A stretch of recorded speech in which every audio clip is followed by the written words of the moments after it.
Bapa di sorga, terpujilah namamu dari kekal sampai kekal. Kiranya channel ini menjangkau banyak jiwa-jiwa untuk kemuliaan namamu.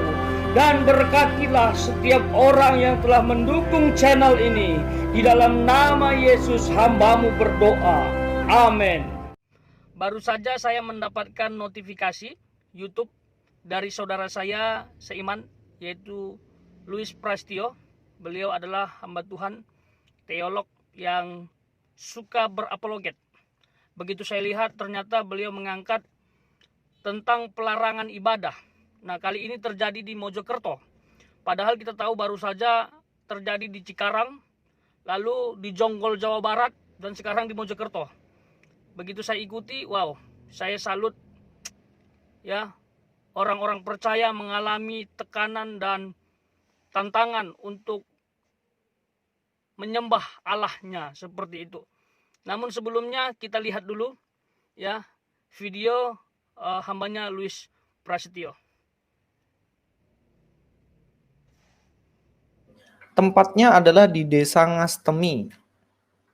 Kalau kita lihat di sini, surat ini diberikan oleh pemerintah Kabupaten Mojokerto, Kecamatan Bangsal, Desa Ngastemi nih guys.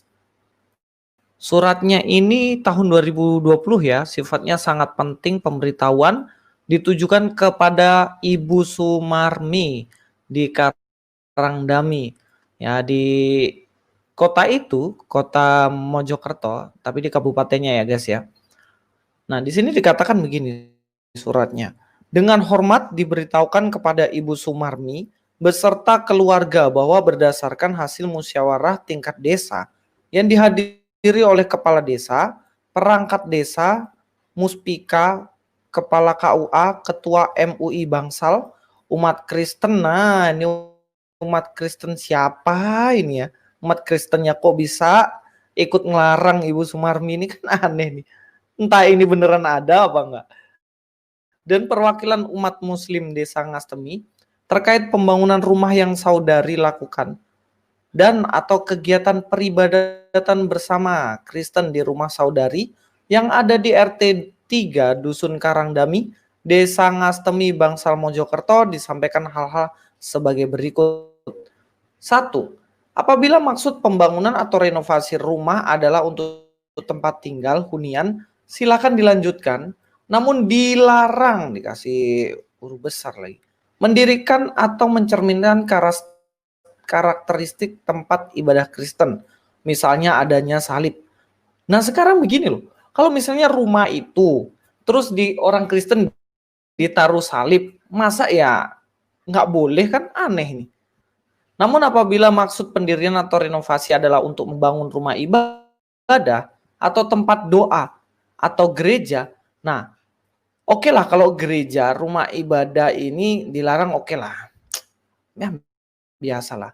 Tapi ini loh tempat doa juga dilarang gitu. Pak Jokowi kan bilang belajar dari rumah, ibadah dari rumah, tapi tempat doa dilarang di rumah. Apakah ini tidak bertentangan dengan program dari presiden? Nah ini harus dihentikan lagi, kecuali sudah memenuhi persyaratan berlaku sesuai SKB 2 Menteri. Menteri Dalam Negeri, Menteri Agama Republik Indonesia terkait pendirian rumah ibadah. Dan persyaratannya itu puluhan orang harus tanda tangan mengizinkan tempat ibadah itu. Nah ini siapa yang diuntungkan? Yang diuntungkan mayoritas dong.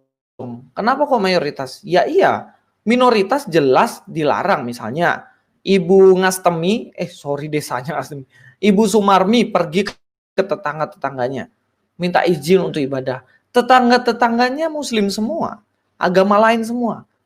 Lah terus kalau tetangganya nggak izinkan ibadah ini, kira-kira bisa dirikan rumah ibadah nggak? Ya nggak bisa, karena ada aturan ini gitu loh. Nah aturan ini harusnya Pak Jokowi bertindak untuk mencabut SKB 2 Menteri. Ya karena ini sebenarnya terjadi ketidakadilan kepada gereja-gereja yang minoritas.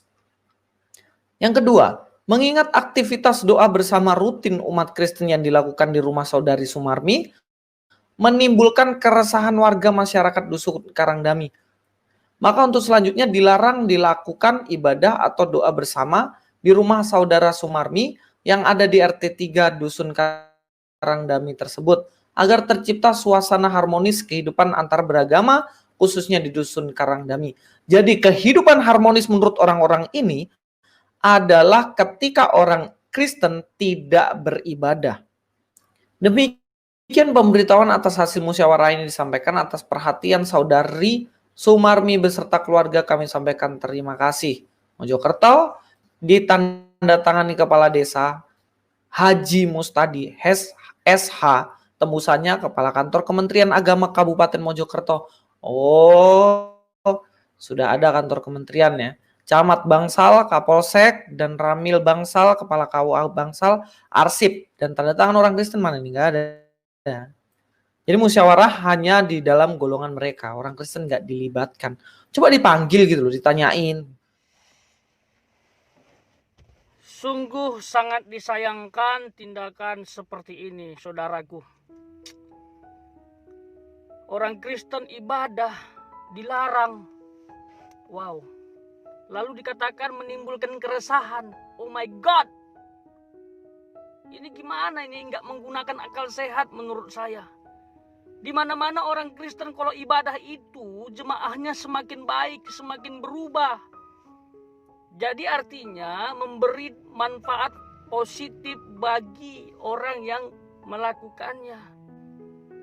Saya belum pernah dengar ada orang Kristen beribadah melakukan kejahatan sehingga merugikan masyarakat sekitar. Yang ada mereka semakin santun, semakin rohani, semakin memberkati orang banyak. Yang meresahkan itu tuh loh, begal itu, tawuran itu, anak-anak remaja, tempat-tempat dunia malam yang selalu terjadi keributan, itu yang meresahkan, saudaraku. Heran saya, terus menyinggung tadi ya, salib. Oh Tuhan, kenapa sih selalu disalahpahami? Lalu disinggung juga SKB 2 Menteri. Betul itu, saya setuju dengan hambanya Louis Prasetyo. SKB 2 Menteri dicabut sajalah. Kalau memang kita betul-betul kembali kepada Pancasila, NKRI, Bhinneka Tunggal Ika, saya berharap tidak ada satu agama pun yang merasa dirugikan dengan keputusan, kebijakan pemerintah. Saya menghormati ya keputusan pemerintah sehingga melahirkan SKB 2 Menteri ini, mungkin dengan cara berpikir supaya damai, supaya tenang, tidak terjadi keributan. Tapi ternyata fakta di lapangan justru ya dikit-dikit singgung SKB 2 Menteri. Padahal ibadah di rumah, Pak Presiden Jokowi menganjurkan hal tersebut supaya social distancing. Ternyata dilarang juga. Katanya gak ada izin dari masyarakat karena melanggar SKB 2 Menteri. Akhirnya kamu ibadah di mana? Di gereja juga begitu, dibatasi, kesulitan, ibadah di jalan, mantap. Ya kayak kemarin lah yang di Jonggol itu, akhirnya ibadah di jalan. Saya sedih di sini, sedih. Inilah keadaan bangsaku. Apa sih sulitnya menerapkan toleransi? Jujur ya, saudaraku. Ya tidak ada kebencian di hatiku dengan siapapun, keyakinan apapun.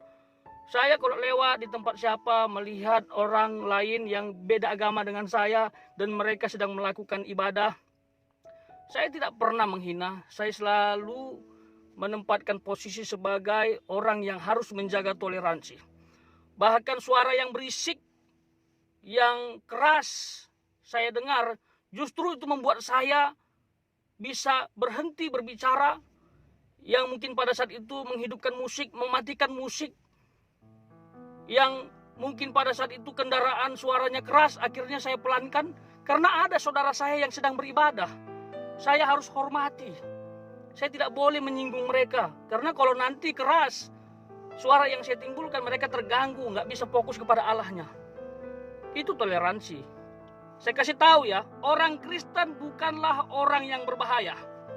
Orang Kristen adalah orang yang sangat damai, orang yang sangat pengasih.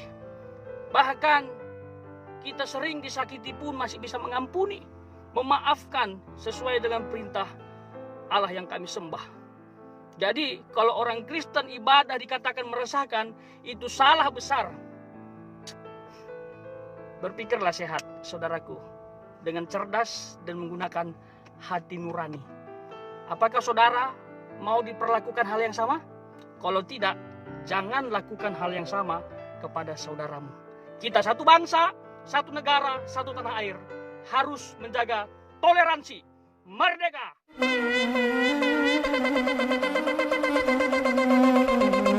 Joy to the world, the Lord is come.